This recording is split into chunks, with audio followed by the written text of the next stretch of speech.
Finally आप सभी को जय हिंद। मेरे इस प्यारे यूट्यूब चैनल पे स्वागत है। तो आज हम देखने वाले हैं सभी परीक्षाओं के लिए महत्वपूर्ण प्रश्नों को। तो चलिए लेट नहीं करते हुए सबसे पहला सवाल से शुरुआत करते हैं। सबसे पहला सवाल कहता है कि भारत में प्रथम स्थापित परमाणु संयंत्र कौन सा है। ऑप्शन ए तारापुर परमाणु संयंत्र, ऑप्शन बी कैटेनोम परमाणु संयंत्र, ऑप्शन सी कुडनकुलम परमाणु संयंत्र या ऑप्शन डी अन्य। तो देखिए, जो भारत में पहला प्रथम स्थापित परमाणु संयंत्र था वो था तारापुर परमाणु संयंत्र, और यह है कहाँ, महाराष्ट्र, मुंबई में। यह है महाराष्ट्र में। और ये जो तारापुर परमाणु संयंत्र है इसकी स्थापना हुआ था 28 अक्टूबर 1969 को। तारापुर परमाणु संयंत्र जो है इसकी स्थापना हुआ था 28 अक्टूबर 1969 को। और जो कुडनकुलम परमाणु संयंत्र ये है तमिलनाडु में। कुडनकुलम परमाणु संयंत्र कहाँ है, तमिलनाडु में। और तारापुर परमाणु संयंत्र कहाँ है, महाराष्ट्र में। इसकी स्थापना कब हुआ, 28 अक्टूबर 1969 को। और यह भारत का प्रथम स्थापित परमाणु संयंत्र था। चलिए सेकंड नंबर क्वेश्चन की ओर आगे बढ़ते हैं। सेकंड नंबर क्वेश्चन कहता है कि यूनाइटेड किंगडम, जिसे आप लोग यूके कहते हैं, इसमें कौन शामिल है। ऑप्शन ए इंग्लैंड तथा उत्तरी आयरलैंड, ऑप्शन बी उत्तरी आयरलैंड तथा वेल्स, ऑप्शन सी स्कॉटलैंड तथा वेल्स या ऑप्शन डी ए और सी। तो जो यूके है जिसे यूनाइटेड किंगडम कहा जाता है, इसमें इंग्लैंड, उत्तरी आयरलैंड, स्कॉटलैंड और वेल्स शामिल है। यूनाइटेड किंगडम में कौन कौन शामिल है, इंग्लैंड, उत्तरी आयरलैंड, स्कॉटलैंड और वेल्स शामिल है। चलिए नेक्स्ट प्रश्न की ओर आगे बढ़ते हैं। थर्ड नंबर क्वेश्चन कहता है कि आगरा शहर को किसने बसाया था। Option A Sikandar Lodi, option B Akbar, option C Bahlol Lodi, option D Shahjahan. तो जो आगरा शहर है इसको बसाने का काम किया था सिकंदर लोदी। और सिकंदर लोदी कब किया था, 1504 में। सिकंदर लोदी आगरा शहर को कब बसाया, 1504 में। सिकंदर लोदी का जो बेटा है इब्राहिम लोदी, फिर वो इस पे राज किया। और फिर इब्राहिम लोदी जो है पानीपत के प्रथम युद्ध कब, 1576 में, किसके साथ, बाबर के साथ। और इब्राहिम लोदी का युद्ध होता है जिसमें इब्राहिम लोदी की हार होती है।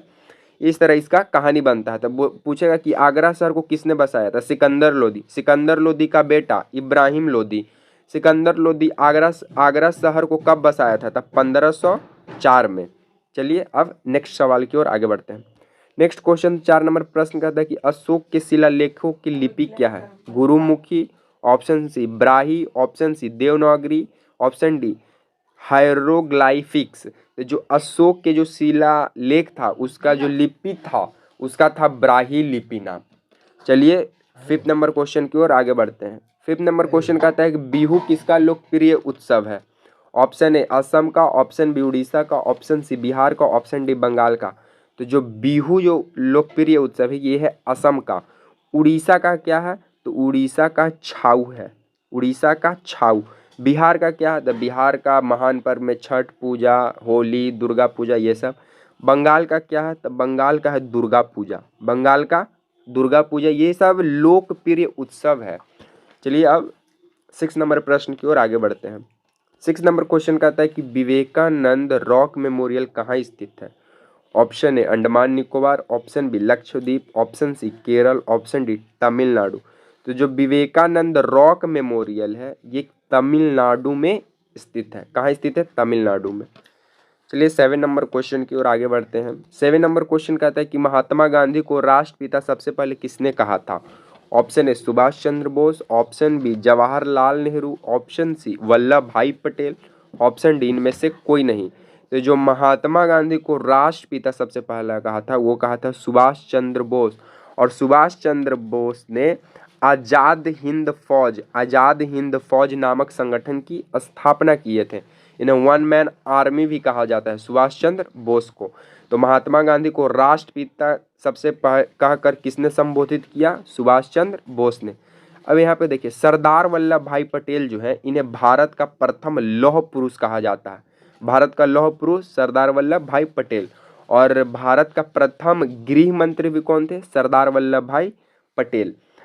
जवाहरलाल नेहरू ने यहाँ लाहौर में अधिवेशन किए थे 1929 में। लाहौर अधिवेशन जवाहरलाल नेहरू ही किए थे।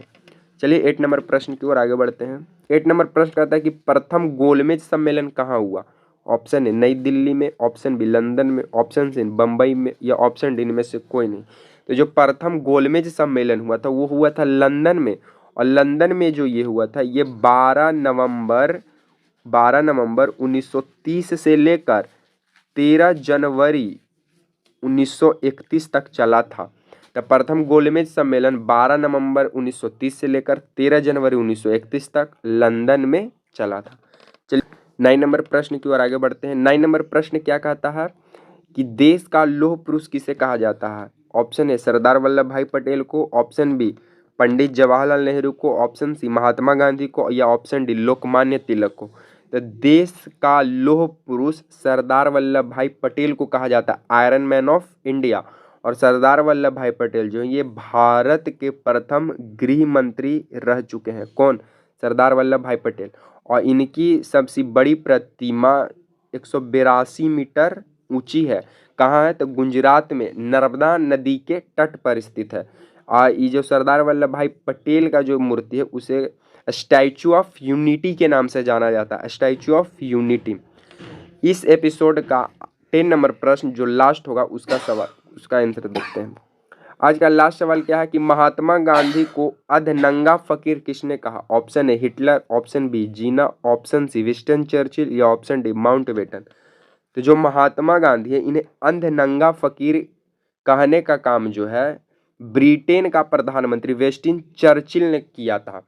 अब अधनंगा क्यों कहा था? तो महात्मा गांधी क्या कहे थे कि हमारे तन पे कपड़ा कम पहने, जितना पहने वो कम पहने, लेकिन वह स्वदेशी होना चाहिए, विदेशी नहीं होना चाहिए। इसीलिए महात्मा गांधी को अधनंगा फकीर कहा जाता है। और महात्मा गांधी ने ही कहा था स्वदेशी अपनाओ विदेशी भगाओ। इसी कारण महात्मा गांधी को क्या कहा जाता है? अधनंगा फकीर। और कहने वाला व्यक्ति कौन था? ब्रिटेन का प्रधानमंत्री विंस्टन चर्चिल। ये हमारा एपिसोड का लास्ट नंबर प्रश्न था। मिलेंगे नेक्स्ट एपिसोड में, तब तक के लिए जय हिंद। अगर वीडियो पसंद आता है तो लाइक शेयर एंड सब्सक्राइब करना ना भूलें।